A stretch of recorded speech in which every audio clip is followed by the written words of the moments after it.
Hello बच्चों, I am Rajbala, your math teacher. Last हम आज क्लास 10 का चैप्टर 15 जिसका नाम है प्रोबेबिलिटी वो पढ़ रहे हैं। हमने 23 से पहले के सारे क्वेश्चन अपने लास्ट वीडियोज में कवर कर लिए हैं। अगर आप हमारी वो वीडियोज देखना चाहते हो तो डिस्क्रिप्शन बॉक्स में दिए लिंक पर जाकर वो वीडियोज देख सकते हो। इस वीडियो में हम क्वेश्चन नंबर 23 को सॉल्व करेंगे। इसमें कहा गया है A game consists of tossing a 1 rupee coin 3 times. इस एक गेम में हमने एक रुपए के कॉइन को 3 बार उछाला है and noting it's outcome each time, और हर टाइम इसके आउटकम को हमने नोट किया है। हमें means if all the tosses give the same result. हमें इस बात पे ध्यान देना है कि हमें जीत जाता है यदि उसके सारे टॉसेस सेम रिजल्ट देते हैं। दैट इज 3 हेड्स और 3 टेल्स, या तीनों हेड्स आ जाते हैं अगर, या तीनों टेल आ जाते हैं तो हनीफ जीत जाता है। कैलकुलेट द तो हमें प्रोबेबिलिटी कैलकुलेट करनी है कि हनीफ उस गेम को अगर हार जाता है तो। देखो, जब हम एक कॉइन को 3 बार टॉस करते हैं तो पॉसिबिलिटी क्या क्या बनती है कि तीनों बार हेड आ जाए, 2 बार हेड 1 बार टेल आ जाए, 1 बार हेड 2 बार टेल आ जाए, या तीनों बार टेल आ जाए, या फिर 2 टेल एक हेड आए। ये हमारी पॉसिबिलिटीज बनती है। ये जो पॉसिबिलिटी है ये है 8। ये 8 आउटकम से आउट हमारी पॉसिबिलिटी है। इनको हम कैसे, या और अगर हम मान के चलो ये केसेस बनाने में गलती कर देते हैं, हमारे 7 रह जाएं या 6 रह जाएं, तो हम कैसे देख सकते हैं कि हम गलती कर बैठे हैं? क्योंकि हमें पता है कॉइन की 2 साइड होती है, तो हमने लिख लिया 2। हमने कितनी बार उछाला इसको? 3 टाइम, तो यहाँ से लिख लिया मैंने 3, यानी कि 2 की पावर क्या हो गई? 3। जब मैं 2 की 3 बार मल्टीप्लाई करूँगी तो मेरा आंसर निकल के आएगा 8। तो टोटल आउटकम हम ऐसे भी देख सकते हैं कि जो हमने अपने केसेस बनाए हैं वो ठीक है या नहीं। दूसरा, इन केसेस को बनाने का दूसरा तरीका ये भी है, पहली बार तो तीनों हेड करिए, फिर एक एक हेड कम करते जाओ, जब तीनों टेल आ जाए तो एक एक टेल कम करते जाओ। इस तरीके से तुम अपने जो आउटकम्स हैं वो एकदम सही बना पाओगे। अब देखो, हमें जो प्रोबेबिलिटी है वो कौन सी कैलकुलेट करनी है कि वो गेम को हार जाए। हमें कहा गया है कि यदि तीनों एक जैसे केस आते हैं, यानी तीनों अगर हेड आ जाए या फिर तीनों टेल आ जाए तो वो जीत जाता है।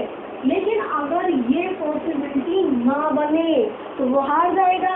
तो हारने वाली पॉसिबिलिटी कौन कौन सी है? एक तो इस पे, एक इस पे, एक इस पे, एक इस पे, एक इस पे, एक इस पे, यानी कि बची हुई 6 पॉसिबिलिटी अगर आ जाती है तो वो हार जाएगा। अब देखो हमें क्या करना है, तो हमारे जो फेवरेबल इवेंट हो गए वो कितने बन गए? 6 number of favourable event. Favourable events हमारी कितनी हो गए? 6। जब भी और की बात की जाए कि या तो सेम रिजल्ट आ जाए, या ये आ जाए या ये आ जाए, या तीनों हेड आ जाए या तीनों टेल आ जाए, ये कहा गया है। बीच में हमने किसका यूज किया? और को। तो ये दोनों पॉसिबिलिटी बन जाती है। तो हमारा जो फेवरेबल आउटकम है ना, अगर वो हमें जीतने की पूछता तो इसको भी कंसीडर करते हैं और इसको भी, यानी कि फेवरेबल केस हमारे होते 2। इन दोनों में से कोई सी भी अगर पॉसिबिलिटी आ जाती तो वो जीत जाता। लेकिन अब जो हमें कैलकुलेट करनी है प्रोबेबिलिटी, वो करनी है कि लूज द गेम, यानी कि गेम को हारने की प्रोबेबिलिटी हमें कैलकुलेट करनी है। तो जो जीतने वाली पॉसिबिलिटी थी उन दोनों को हमने हटा दिया। बचे हुए जो है वो हमारे हो गए फेवरेबल इवेंट, जो कितने हैं? 6। और total number of possible event, total number of possible event, total number of possible events हो गए हमारे 8। हमें निकालना है प्रोबेबिलिटी। किसकी निकालनी है? Using the game, using the game. Game को हारने की प्रोबेबिलिटी निकाल लिया हमें। कितना आ जाएगा? 6/8, यानी कि 3 1/3 ये हो जाएगा हमारा। अब हम क्वेश्चन नंबर 24 को सॉल्व करेंगे। इसमें कहा गया है a dice is thrown twice, what is the probability that 5 will not come up either time. तो पहले हम पार्ट फर्स्ट सॉल्व कर लेते हैं। एक डाइस को हमने 2 बार उछाला है, एक डाइस को 2 बार उछालना या 2 डाइस को एक साथ उछालना, ये एक ही बात है। इसमें जो नंबर ऑफ टोटल इवेंट्स बनेंगे वो बनेंगे 36। अभी मैंने सिखाया था लास्ट क्वेश्चन में, हमें पता है कि जो एक डाइस होती है उसकी 6 साइड होती है, तो यहाँ पे लिख लिया मैंने 6। कितनी बार उसको टॉप किया जाता है? 2 बार। तो 6 × 6 ये कितना हो जाएगा? 36। इस बात को हमें ध्यान रखना है। तो total number of possible events हमारी कितनी हो गई? 36। इस क्वेश्चन में कहा गया है कि 5 हमारा किसी भी साइड में नहीं आए।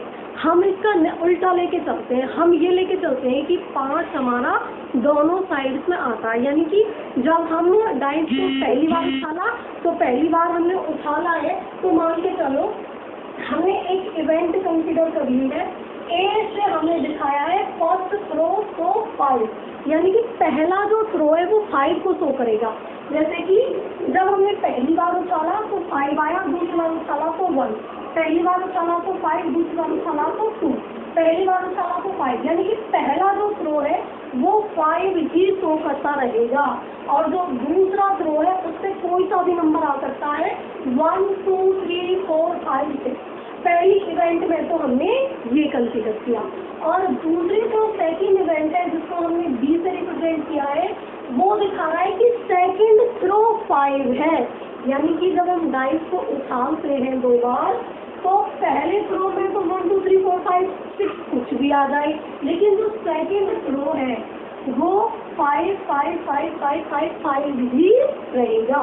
इन दोनों में डिफरेंस ये है कि यहाँ पे तो हमने पहले थ्रो में 5 कंसीडर किया है सारे नंबर के साथ, और जो दूसरी इवेंट है उसमें हमने 5 को सेकंड थ्रो में कंसीडर किया है। अब देखो, जब हम इसके लिए देखें तो ये कितनी पॉसिबिलिटी है? 1 2 3 4 5 6 से अगर हम इसकी प्रोबेबिलिटी निकालेंगे, यानी कि P ऑफ A निकालेंगे तो आएगा 6 5 36। अगर मैं इसको सॉल्व करूँ तो 1/6। ऐसे ही अगर मैं B इवेंट की प्रोबेबिलिटी निकालूं तो इसके भी नंबर ऑफ फेवरेबल केसेस कितने हैं? 6। तो ये हो जाएगा 6/36, यानी कि 1/6। अब हमने लेके हम ये चले हैं कि डाइस 5 शो कर रही है किसी भी थ्रो में, या पहले 5 आ रहा है या पीछे 5 आ रहा है। लेकिन हमें क्वेश्चन में क्या बताना है? 5 will not come up either time, कि 5 किसी भी टाइम में नहीं आना चाहिए। तो हमारा PA नॉट कितना होगा? 1 - 1/6। एक प्रॉपर्टी हमने पढ़ी थी, हमारे पास प्रॉपर्टी थी PE + PE नॉट = 1। ये प्रॉपर्टी हमने पढ़ी है, इम्पोर्टेंट प्रॉपर्टी है, एक एक नंबर में भी पूछी जाती है, इसलिए याद रखना है। अब हमने जब PA नॉट निकाला तो 1 में से हमने इसकी प्रोबेबिलिटी को घटा दिया है, तो ये कितना है? 5/6। ऐसे ही हमने PB नॉट निकाला तो ये भी कितना निकल के आया? 5/6। तो ये तो A साइड में ना आने की प्रोबेबिलिटी है, ये A साइड का मतलब पहले वाले थ्रो में ना आने की प्रोबेबिलिटी है, और ये दूसरे वाले थ्रो में ना आने की प्रोबेबिलिटी है। तो रिक्वायर्ड प्रोबेबिलिटी हमारी कितनी हो गई? ये A साइड में ना आने की, ये B साइड में ना आने की, यानी कि ये फर्स्ट थ्रो में ना आने की और ये सेकंड थ्रो में ना आने की। तो ये इसको जब हम कैलकुलेट करके निकालेंगे तो ये निकल के आएगी 25/36। यही होगा हमारा आंसर। अब हम इसके पार्ट सेकंड को सॉल्व करेंगे। इसमें कहा गया है 5 will come at least once, कि 5 कम से कम एक बार आना ही चाहिए। अगर दोनों बार भी आ जाता है तो भी चलेगा। एटलीस्ट का मतलब होता है कम से कम एक बार तो होना ही होना है। अगर 2 बार भी हो जाता है तो भी कोई गलत तो नहीं है। अब देखो, पहले में हमने मान लिया कि पहले थ्रो पे 5 आ रहा है। 5 पहले थ्रो पे जब हम पहला थ्रो करते हैं तो 5 आता है, सेकंड थ्रो करते हैं तो 1 आता है, पहला थ्रो करते हैं तो 5, सेकंड थ्रो करते हैं तो 2। ऐसे ही हमने सारे सब पहले थ्रो में क्या कंसीडर किया है 5। ऐसे ही अब की बात बी इवेंट में हमने सेकंड थ्रो पे 5 कंसीडर किया है, जैसे हमने क्वेश्चन नंबर अभी इसके पार्ट नंबर 1 में किया था। अब जब हम इस वाली इवेंट की प्रोबेबिलिटी निकालेंगे तो हमें पता है जो total number of favourable cases बन रहे हैं वो कितने बन रहे हैं 6, और total number of possible cases बन रहे हैं वो कितने बन रहे हैं 36। तो प्रोबेबिलिटी जब मैंने निकाली थी 6/36 तो ये कितने निकल के आई 1/6। ऐसे ही जब मैंने बी इवेंट की प्रोबेबिलिटी निकाली तो वो भी कितनी निकल के आई 1/6। अब देखो ये जो 5 है ये यहाँ पे भी आ रहा है और ये यहाँ पे भी आ रहा है, तो हम एक बार इसको निकाल दें तो इसकी प्रोबेबिलिटी कितनी हो जाएगी 1/36। हम एक बार ही इसको कंसीडर करेंगे। अब देखो रिक्वायर्ड प्रोबेबिलिटी क्या होगी, हमें क्योंकि दोनों बार भी कंसीडर करना है, दोनों बार कंसीडर करना है, पहले थ्रो पे भी 5 और दूसरे थ्रो पे भी 5। तो जब हमें दोनों बार कंसीडर करना है तो हम निकाल लेते हैं दोनों का यूनियन। यूनियन का मतलब है इसमें ए भी शामिल है और इसमें बी भी शामिल है, और इसमें हमारी पहले इवेंट की प्रोबेबिलिटी, दूसरे इवेंट की प्रोबेबिलिटी, और उसमें से हमने वो घटा दिया जो 2 बार आ रहा था, यानी कि जो दोनों में कॉमन है हमने इसमें से उसको घटा दिया। तो जब हमने इसकी प्रोबेबिलिटी निकाली तो 1/6, इसकी भी कितनी निकाली 1/6, और इसका इंटरसेक्शन इस वाले साइन को बोला जाता है इंटरसेक्शन का साइन। ये उसके लिए यूज किया जाता है जब दोनों इवेंट्स में कोई एक चीज कॉमन हो, उसके लिए हम इसको यूज करते हैं। तो ये हो गया 1/36। जब हम इसको सॉल्व करेंगे तो ये निकल के आएगा 11/36। अब हम क्वेश्चन नंबर 25 को सॉल्व करेंगे। ये हमें बताना है कि जो हमें स्टेटमेंट दी हुई है वो करेक्ट है या इनकरेक्ट है। पहले वाले पार्ट में कहा गया है if 2 coins are tossed simultaneously, there are 3 possible outcomes, 2 heads, 2 tails or 1 of each. Therefore, each of the outcomes probability is 1/2। ये कह रहा है कि जब हम एक कॉइन को टॉस करें तो जो हमारे या तो दोनों हेड आए या दोनों टेल आए, या फिर एक हेड एक टेल आए, या फिर एक टेल एक हेड आए, अगर हम उनकी जो प्रोबेबिलिटी निकालें वो कितनी आनी चाहिए 1/3। जब हमने दो कॉइन्स को जब हमने टॉस किया है तो नंबर ऑफ टोटल इवेंट हमारे कितने बनते हैं 4। देखो दोनों बार आ जाए हेड, पहले पार्ट का सॉल्यूशन है ये, दोनों बार आ जाए हेड, दोनों बार आ जाए टेल, या एक बार हेड आ जाए एक बार टेल आ जाए, या एक बार टेल आ जाए एक बार हेड आ जाए। अब ये कह रहा है पॉसिबल आउटकम्स में 2 हेड, अगर हम 2 हेड आने की प्रोबेबिलिटी निकालें तो 2 हेड तो हमारे एक बार ही आ रहे हैं, तो टोटल नंबर ऑफ इवेंट हमारे कितने हैं 4, और जो 2 हेड है वो केवल एक बार ही आ रहा है, तो प्रोबेबिलिटी हेड आने की कितनी रहेगी हमारी 1/4। ये क्या कह रहा है कि 1/3 होनी चाहिए, ये 1/3 की इक्वल तो नहीं है। फिर कह रहा है दोनों यहाँ टेल हो जाए, टेल हमारी कितनी बार है एक बार ही है, ये रहे हमारे टेल, तो ये भी कितना हो जाएगा 1/4, ये भी नॉट इक्वल टू 1/3 है। अब ये कह रहा है 1 ऑफ ईच, या तो हेड हो या टेल हो, या टेल हो या हेड हो, ऐसे जो पॉसिबिलिटी हमारी वो कितनी है 2।